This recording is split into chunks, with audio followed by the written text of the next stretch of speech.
Älä tuu sanomaan, ettei sitä ole olemassa. Älä tuu sanomaan, ettei ole enää ongelmaa. Älä sano, ettei mitään tapahdu, vaan koska sä et oo huomannut. Milloin viimeksi seurasit mustia otsikoita? Milloin susta tuli tummaihoisuuden asiantuntija? Milloin viimeksi sua haukuttiin päin naamaa? Entisenä takana? Milloin sua karkotettiin sun kotoa? Milloin sulle huudeltiin kadulla? Milloin viimeksi tajusit, että et saa mut kesätöitä? Että elämä tulee olemaan taistelua, keitäs tyttö kahvia ja puhutko sä suomea? Sun naamasi takia. Elämäsi loppuun asti. Älä sano, ettei mulla ole oikeutta, ettei mulla ole jalansijaa tai kokemusta. Koska toisin kuin sinä, mä olen uhri enkä puolustaja. Sä voit olla puolivillainen muiden puolesta, mutta tässä on kyse mun oikeuksista. Vaikka olenkin puoliksi valkea, me ei olla samalla viivalla, koska mun mahdollisuudet on rajoitettuja.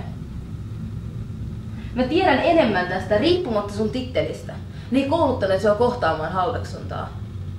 Riippumatta kokemuksesta et osaa, koska sun ei tarvitse taistella sun oikeuksista. Joten älä kerro, miten taistella mun omista. Ja ennen kuin aloitatkaan, niin sanon vaan. Rasismikorttia ei ole olemassakaan. Jos se on harmittaa, niin tuu jutellaan. Kerron millaista on 15 vuotta joutua katselemaan aina vähän piiristä ulkopuolella. Kun valkoiset ukot Arkadiassa päättää, mitä tehdä sun sukulaisilla. Ehkä susta on ikävää, kun rasismista joka asiassa mainitaan. Mutta usko pois, vielä ikävämpää se on, kun sen joutuu joka asiassa kokemaan. Vasta vuosien ahdistus sai mut tajuamaan, että enemmän ylireagoi ollenkaan.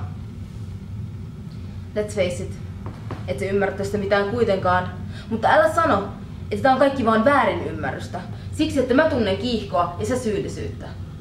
Älä pakota mua taas nielemään ja unohtamaan, älä tuntemaan, ettei mulla ole oikeutta masentua, kun joka paikassa seinät nousee pystyyn mun ihonvärin takia.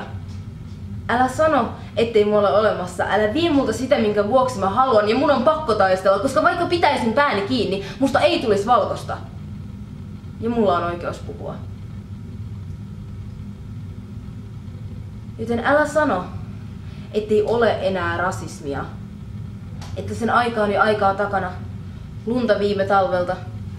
Sillan alta juosta vettä. Vaan koska tunnet syyllisyyttä. Katso mua silmiin älä kasvoihin. Olen auki tässä. Älä kehtaa väittää, että olisin väärässä.